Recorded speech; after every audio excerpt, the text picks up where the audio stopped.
Sahabat pasti Laku TV dimanapun Anda berada. Hari ini tanggal 15 bulan 9 tahun 2023 kita adakan podcast dengan Ketua BEM Nusantara dan Sekretaris BEM Nusantara di Nusa Tenggara Timur.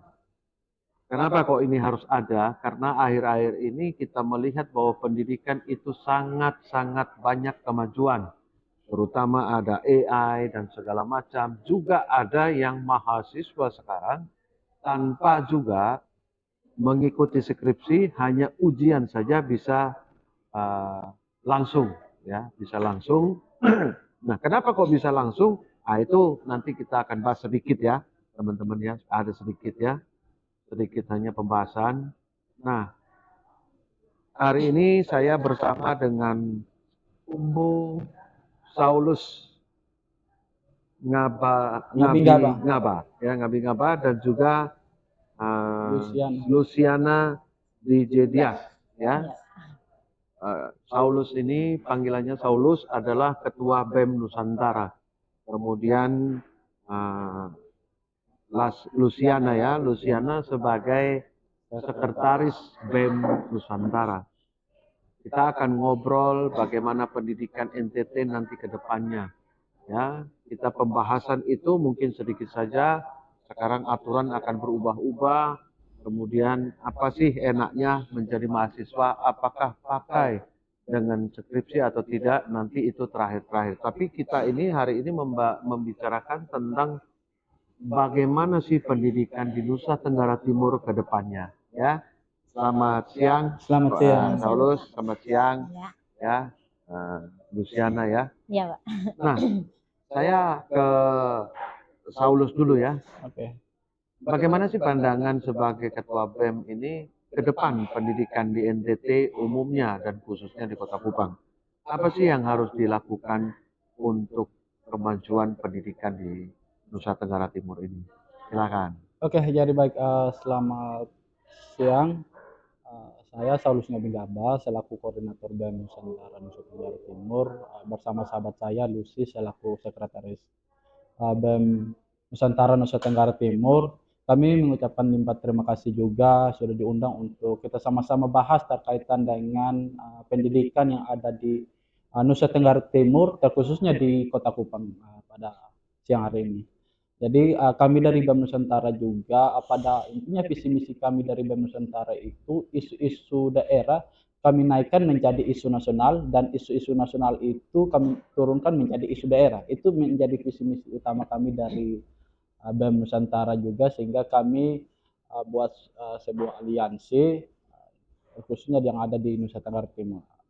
Dalam hal ini terkaitan dengan pendidikan atau harapan kami dari BEM Nusantara di Nusa Tenggara Timur terkaitan dengan pendidikan, dengan adanya Merdeka Belajar ini sangat luar biasa. Betul. Dengan adanya Merdeka, di mana kita sebagai mahasiswa pelajar, kita di situ terbentuk, kita punya bagaimana kita harus merdeka, bukan kita hanya merdeka dalam hal ini dari kebebasan berpendapat dan lain sebagainya, tetapi kita untuk mendapatkan sebuah ilmu, kita juga harus menentukan dari diri sendiri. Ya. Sehingga apa yang kita inginkan ke depan bisa tercapai sesuai dengan kita punya keinginan gitu.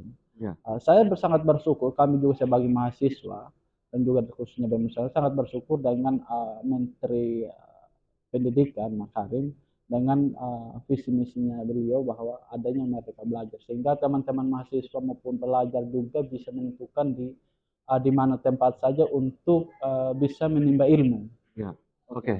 Merdeka Belajar artinya ini satu terobosan yang bagus yang sekali luar biasa. Ya. Artinya tidak semua mahasiswa dituntut untuk hanya bertanggung jawab kepada dosen di kelas saja, Ya, tetapi kita harus ke lapangan juga. Ke lapangan menentukan pilihan. Oke. Menurut Lucia bagaimana?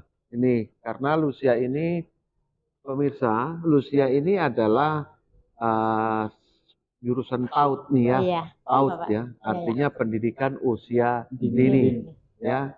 Nah, bagaimana sih generasi, kalau tadi Saulus ini berkata bahwa Merdeka Belajar di lingkup mahasiswa. Nah, kalau lingkup di PAUD ini atau apa namanya SD atau SMP, bagaimana dengan adanya eh, Merdeka Belajar ini? Ya, Oke, terima kasih Bapak. ya, Jadi kalau sekarang sistem kurikulumnya kan Merdeka Belajar. ya, Nah, jadi penerapan kurikulum Merdeka Belajar untuk konteksnya kepada PAUD, anak-anak PAUD atau prausia sekolah ini ya, dan usia sekolah ini itu merupakan salah satu konsep kurikulum yang luar biasa karena ini mengeksplor imajinasi anak, mengeksplor pengetahuan anak karena di sini kita bisa melihat dengan baik bahwa anak itu bisa berhubungan langsung atau belajar langsung dengan alam. Nah, anak langsung mengetahui bahwa apa yang itu secara nyata, tidak seperti mengandai-andaikan. ya. Ya, Berarti ada juga di PAUD ini untuk Merdeka Belajar ini iya, artinya outdoor ya, iya, iya, outdoor sehingga mengetahui, kalau saya tangkap mengetahui tentang skill daripada mereka dan dikembangkan, Ya, betul ya, benar. betul ya. Iya, iya. Jadi pemirsa, ini sangat bagus sekali. Kita akan bahas lebih lanjut lagi ya. Bagaimana sih Pak, apa namanya, kampus Merdeka itu bisa mendapatkan satu kedudukan di mata masyarakat, di mata pengusaha, ya toh, apa sih yang diinginkan oleh para mahasiswa ini sebenarnya? Artinya begini, kalau kita sudah merdeka belajar, berarti kita memerlukan satu objek untuk kita lakukan, kan begitu? Iya. Nah, menurut Saulus, apa sih objek apa sih yang sebenarnya dibutuhkan oleh para mahasiswa sehingga siapapun pengusaha yang menonton ini, mereka bisa memberikan ruang kepada para mahasiswa yang merdeka belajar ini. Ya, kalau dulu ada apa namanya ya, ada praktek gitu ya. Praktek. Nah, silakan. Oke, Saulus. jadi baik. Dengan adanya Merdeka Belajar ini, eh, supaya bisa tertarik atau pengusaha tertarik dengan kita adanya mahasiswa maupun pelajar, kita butuh sebuah skill. Di mana Ya. skill itu bagaimana kita mengembangkan skill dari dirinya kita sendiri, bagaimana kita mengembangkan supaya para para pengusaha atau supaya dia bisa menerima kita atau bisa merekrut jadi tenaga kerja di sebuah perusahaan, kita harus mengembangkan kita punya skill, bukan hanya skill yang ada di dalam perguruan tinggi, tetapi juga skill yang ada di dalam diri kita sendiri. Jadi harus skill ya. Skill yang Skill terutama. untuk daripada mahasiswanya. Nah, sekarang ruang lingkup pengusahanya membukanya apa nih? Kalau pengusahanya supaya Merdeka Belajar ini terwujud nyata gitu. Nah, dari pengusaha, apakah harus apa namanya, pengusaha memberi ruang kepada para mahasiswa ini untuk memberikan satu pendidikan yang nyata, begitu ya? Oke, ya. Menurut Kak Lucia, ya Kak Lucia, ini anak-anak ini kalau mahasiswa kan beda tadi. Ya, Mahasiswa sudah bisa besar, kemungkinan pengusaha memberikan kontribusi yaitu memberikan materi setelah dia bekerja di satu perusahaannya yang Merdeka Belajar itu. Iya. Nah, kemudian kalau yang anak-anak ini masalahnya bagaimana? Apakah juga di ruang pengusaha itu harus membuka ataukah taman bermain atau apa? Bagaimana? Iya, jadi kalau bicara soal Merdeka Belajar dengan hubungan pada anak usia dini, Ya. Ini sudah mengasah kemampuan anak-anak sebenarnya, sudah memperlihatkan identitas anak-anak. Karena Merdeka Belajar ini kan mengembangkan potensi, Ya. itu kita mengembangkan potensi, sama seperti di kampus. Kalau kampus kita belajar tentang skill, soft skill. Ini istilahnya ya soft skill yang artinya bahwa hanya teori-teori. Ya. Ya. Jadi kalau di kampus itu kita belajar teori atau soft skill, berarti kampus Merdeka Belajar ini mengarahkan kita kepada hard skill.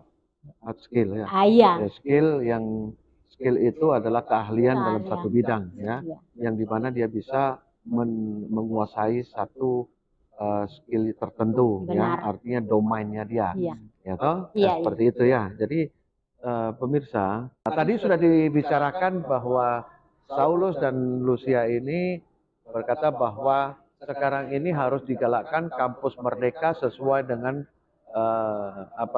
aturan menteri Ya, ya, Menteri. aturan menteri yang mungkin banyak ide yang diberikan kepada anak-anak muda. Ya. Terus terang, saya juga baru lulus bulan Maret kemarin S1 ya. Saya tahun 92 lulus SMA sampai umur 40 lebih baru saya kuliah. Artinya belajar itu pun juga merdeka umurnya. Ya, betul. Juga merdeka umurnya. Ya. Baik, kita lanjutkan lagi bahwa apa sih yang bisa dilakukan di NTT ini? Sedangkan di NTT ini industri kurang. Iya. Industri kurang, kemudian ada yang paling banyak adalah UMKM. Benar. Nah, UMKM sekarang ya pemirsa juga para mahasiswa juga harus tahu juga UMKM itu kebanyakan mereka diajarkan tentang membuat atau memproduksi sesuatu, tetapi tidak pernah diajarkan bagaimana cara menjual sesuatu itu. Nah, ini yang bahaya sebenarnya, betul ya? Ya, betul. Nah, pemikiran-pemikiran kritis ini apa sih yang harus dilakukan nih dari BEM sendiri? Apa sih yang harus dilakukan? Saya melihat itu seperti itu kenyataannya. Kenapa kok banyak UMKM diberikan modal kemudian macet karena tidak bisa memutar keuangan itu sendiri, begitu? Ya, coba silakan. Oke. Saulus. Terkaitan dengan itu, bagaimana kita ketika ada modal misalnya dari pemerintah atau dari pengusaha memberikan modal ke kita. Ya.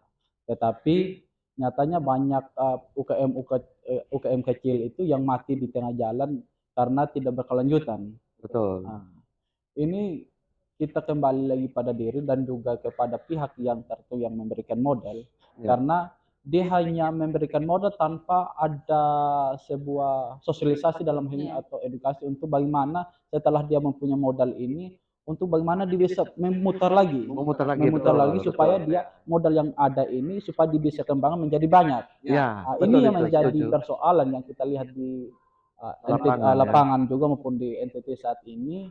Bagaimana para pengusaha maupun para pemerintah jika ada seorang atau sekelompok yang mau berusaha atau dia kasih modal doang saja, dia kasih modal tapi tidak memberikan edukasi bagaimana caranya ketika ada modal ini untuk mengembangkan supaya lebih banyak lagi. Ya. Nah, ini peran serta BEM. Apakah BEM ini bersedia menyediakan orang-orang yang mengelola keuangan, mungkin manajemen keuangan atau pemasaran? Apakah BEM bersedia kalau diminta sama para pemberi modal? Oke, kalau untuk saat ini kami juga BEM ada berapa pengusaha maupun yang kami berkooperasi dengan, kalau memang masih ada yang pengusaha-pengusaha atau yang UKM kecil yang membutuhkan tenaga atau membutuhkan dari kami siap untuk memfasilitasi untuk mengedukasi atau sosialisasi terkaitan dengan ini, karena kami juga berkooperasi dengan HIPMI yang ada di Kota Kupang maupun di Nusa Tenggara Timur, supaya HIPMI ini bisa membantu kami juga untuk mensosialisasi dengan teman-teman fasilitasi gitu. Nah itu para pemirsa podcast Pasti Laku TV, artinya dari BEM ini, dari para mahasiswa menyediakan sebenarnya kalau Anda kesulitan untuk menjual barang, untuk mengelola manajemen keuangan, begitu ya? Nah itu juga satu pendidikan sebenarnya, pendidikan berbisnis, kan begitu ya? Nah, sama juga kita, sama dengan bagaimana sih mengelola keuangan, bukan hanya kita misalnya punya biji kopi, kemudian tanam, cara membuat kopi, hingga biji itu menjadi bubuk kopi, kemudian tidak tahu cara seduh. Kan begitu ya? Nah, itu ya. Tidak tahu, kalau orang Kupang bilang, tidak tahu cara campur. Kita langsung tidak ada prosesnya, tidak tahu. Nah itu ya. Pemirsa, ini sangat-sangat mendidik kepada kita bahwa pendidikan itu bukan hanya di sekolah, boleh saja di sekolah itu sangat bagus untuk mendapatkan, tadi Kak Lucia bilang bahwa itu soft ya, soft skill, artinya kita harus mempelajari teori itu. Memang kita ini hidup harus belajar teori, betul ya? Kenapa? Memang teori itu tidak sama dengan lapangan. Kalau teori sama dengan lapangan, orang banyak yang terbang. Kenapa? Karena teori terbang itu harus naik mesin apa segala macam. Nah, Anda tidak ada apa namanya mesin, tidak bisa akan terbang, ya kan? Ya, betul. Artinya teori dengan lapangan memang akan selalu berbeda tanpa adanya pengajaran-pengajaran tentang kampus Merdeka ini, pendidikan ini. Benar. Nah, ke depan apa sih cita-cita daripada BEM ini, BEM Nusantara ini? Apa sih cita-citanya ke depan? Apakah hanya sudah stagnan di situ, selesai ya sudah, ya, berhasil atau tidak ya sudah gitu? Apa sih? Silakan, Bang Solus. Apa sih apa namanya mimpi ke depannya?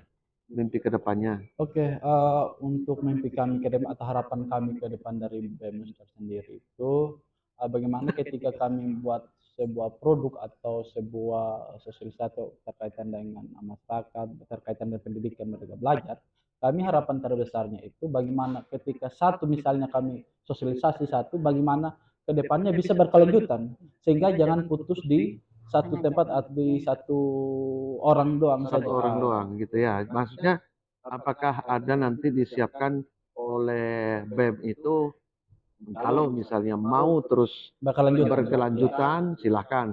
Tetapi ingat para pemirsa, BEM juga manusia. Ya, Ya toh, BEM juga manusia dan butuh juga yang namanya makan. Makan. Betul ya? Nah, mengertilah, ya toh? Ya, saya kira seperti itu ya, bagus sekali ya. Jangan sampai ketika uang modal datang, berkat sudah datang. ya. Ketika berkat sudah datang, dia tidak lagi bekerja, tetapi makan berkatnya. Mulai, Itu iya. bahaya, betul ya? Betul. Betul ya? Benar. Nah, dari Kak Lucia ini ya, Kak Lucia ini, apa sih kedepannya supaya dari usia dini dididik sebuah skill yang sangat luar biasa. Peran serta daripada orang tua, dan kan akan berkesinambungan setelah PAUD, SD, toh, kemudian SMP, SMA, dan kemudian ke mahasiswa. Nah, mahasiswa itu maha itu artinya tinggi, toh. Ya. Siswa berarti siswanya yang maha. Gitu ya, silakan. Oke. Jadi dari kondisi-kondisi di lapangan, saya juga pernah mengajar sebagai guru, relawan pendidikan juga. Ya. Ya, ini untuk anak-anak usia dini ini sudah dari tahapnya itu kita sudah membiarkan untuk mereka mengeksplor Ya. bakat agar mereka bisa menjadi ahli di bidangnya mereka. Ya. Iya. Terus setelah beberapa tahap ke depan, pasti mereka akan memilih apa yang sudah menjadi mereka punya basic bidang mereka. Jadi ini harapan saya sebenarnya itu kepada guru itu guru jangan terlalu mengekang anak-anak untuk bisa mengeksplor apa yang menjadi bidangnya, keahliannya. Ya. Ya, terus untuk orang tua itu perlu mengawasi anak. Nah, tiap kemampuan mereka itu perlu diawasi, dimonitoring agar mereka tidak lari, istilahnya lari dari mereka punya bidang. Ya. Ya. Jadi ketika pada tahap sebagai mahasiswa, nah ini mereka bisa kreatif. Nah, mereka bisa kreatif. Apa yang mereka inginkan, bakat, baik dalam bidang ilmu dan nalar, itu bisa tersalurkan. Ya. Jadi mereka bisa menciptakan hal-hal atau menciptakan penemuan-penemuan baru begitu. Ya, menciptakan penemuan-penemuan baru. Jadi saya alas sebagaimana yang dikatakan Pak Korda bahwa kita BEM Nusantara juga kemarin sudah mencari jalan untuk masuk ke dalam yayasan-yayasan kemanusiaan dan sosial, apalagi di bidang pendidikan, kewirausahaan. Jadi di sini kita juga mau menghidupkan mahasiswa sebagai mahasiswa yang kreatif dan kolaboratif. Ya. Jadi bukan cuman ya minta-minta uang dari orang tua saja, tidak. Tetapi kita harus bisa membuka satu lapangan pekerjaan melalui usaha kecil menengah seperti itu. Ya, oke. Pemirsa, mereka ini adalah orang-orang yang kreatif. Orang-orang kreatif itu perlu kita support semuanya. Ya, betul ya. Nah, saya mau tanya, tadi ada relawan katanya. Iya. Nah, relawan ini, kita ini di zaman ini ya kita tidak bisa bohong ya. Ya, betul. Tidak ada sekarang ojol, ya toh, Ya. bayar dengan terima kasih Pak karena saya relawan, ya toh. Dan kemudian makan di warung, terima kasih Ibu, saya hanya relawan. Kan semua pakai ada materi, yang kita Benar. bilang uang Ya, saja, ya. gitu. Dari mana sih dapatnya keuangan ini para relawan-relawan seperti BEM dan kemudian ini nggak apa-apa. Ini bisa los saja, ceritakan. Siapa tahu kita ada ide yang baru untuk mensupport kalian ini sebagai BEM ini. Ya, dari mana, Pak Solus? Oke. Maksudnya? Kalau terkaitan dengan atau biaya keuangan dalam hal untuk menjadi relawan atau kita kan butuhkan amunisi boleh bilang. Betul. Atau dalam Ya. hal untuk bagaimana kita mengembangkan sebuah atau kita mengganti kegiatan. Kami dari BEMUS ini memang tidak mempunyai dana dari manapun, tetapi kami juga dari BEM coba untuk kolaborasi di semua pihak. Iya. Di semua pihak bagaimana Swadaya berarti. saudara. Ya. Kami tidak misalnya kalau di satu instansi atau satu pengusaha kami tidak langsung menentukan oh instansi ini kasih kami berapa, tidak, tetapi berapa saja yang Berapa saja yang yang diberikan sesuai dengan kita punya random atau kita Kemampuan punya lah. kemampuan dari Ya. mereka sesuai dengan kita punya regular kegiatan yang kita mau Ya. buat. Kami menerima dengan dua tangan, 8 Dua tangan. tangan. Ya. Kalau satu tangan jatuh. Jadi dua tangan ini. Tapi Oke. Pesan apa sih sama penonton ini, para pemirsa? Pesannya apa, Saulus? Kalau misalnya Anda kelebihan bisa dibagikan kepada kami, atau apa pesannya, boleh? Oke. Terkaitannya itu kami juga dari BEM Nusantara berbagai banyak kegiatan yang kami Lakukan ke demi depan, pendidikan demi dan masa pendidikan. depan anak generasi yang akan datang, gitu. Kami harapan terbesarnya ketika para sahabat, kakak-kakak senior maupun saudara semua punya kelebihan, bisa memberikan dan melalui BEMUS, dan BEMUS itu akan salurkan kepada orang-orang yang mungkin yang kurang mampu terkaitan dengan pendidikan. Ya. Kemarin juga kami sudah lakukan kolaborasi dengan di panti asuhan Aisyah di sini di Ya, boleh. ini apa terkaitan kita edukasi tentang pendidikan, itu juga kami dapat bantuan sedikit dari orang-orang yang bisa membantu kami untuk kami melakukan kegiatan gitu. Ya, oke. Itu pesan pemirsa, itu pesan dari Ketua BEM Nusantara NTT. Jika Anda ingin mau memberikan kelebihannya, boleh hubungi nomor telepon di bawah di layar Anda. Ya, nanti akan diberikan langsung ke nomor teleponnya Ketua BEM. Ya, boleh ya. Seharusnya silakan dihubungi sehingga nanti akan ada hubungan lah. Karena kita kolaborasi ya. Semua orang itu kalau dihitung pasti kekurangan. Ya. Karena begitu ada uang, dia pasti keinginan juga lebih tinggi. Iya, lebih tinggi. Nah, tapi sedikit berbagi untuk sesama adalah sebuah kerinduan hati kita ini, bagaimana sih masa depan anak-anak kita. Karena kalau masa depan anak-anak kita nanti bagus, sehingga tenaga kerja itu bisa mahal, ekonomi jalan, kembalinya nanti kepada pengusaha. Karena semua yang dijual akan dibeli. Kan begitu? Ya, betul. Ya kan? Seperti itu ya kira-kira ya. Karena pendidikan ini investasi terbesar. Betul. Tidak ada yang bisa Setuju. digantikan selain pendidikan ini. Ya, setuju itu. Ya, apa harapan dari Pak nih? Harapan ini, kayak tadi kan harapannya Ketua BEM adalah ayo kita sama-sama. Apakah tandem sama atau bagaimana? Nah, Iya, kalau harapan saya untuk pemirsa semua ya. nah, kita dari Badan Eksekutif Mahasiswa Provinsi Nusa Tenggara Timur, nah, di dalam wadah ini kita berharap bahwa kita menjadi saluran berkat bagi sesama. Ya, artinya nanti juga ke telepon juga. Saluran berkat bagi sesama. Ya. Terus di sisi lain juga untuk dunia pendidikan, saya juga berharap bahwa BEM NTT ini menjadi wadah untuk menyalurkan setiap paradigma berpikir yang baru kepada masyarakat luas, apalagi mengenai pendidikan.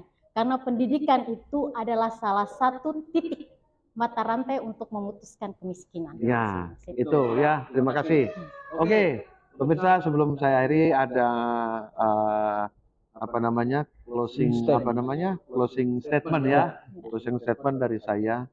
Berawalnya sebuah perkembangan dunia itu dimulai dengan pendidikan, seberapa banyak dia memberikan sesuatu kepada anak generasi yang akan datang. Sebab generasi-generasi yang datang bukan karena mereka begitu lahir kemudian dia sudah pintar, tidak. Tetapi bagaimana dia mengenyam pendidikan di dunia nyata ini. Sampai berjumpa lagi dengan podcast kami, saya dan Saulus, juga dengan Kak Lucia, mengucapkan terima kasih. Salam perubahan dari saya, Mulyono Subroto, motivator perubahan satu-satunya di Nusa Tenggara Timur. Thank you.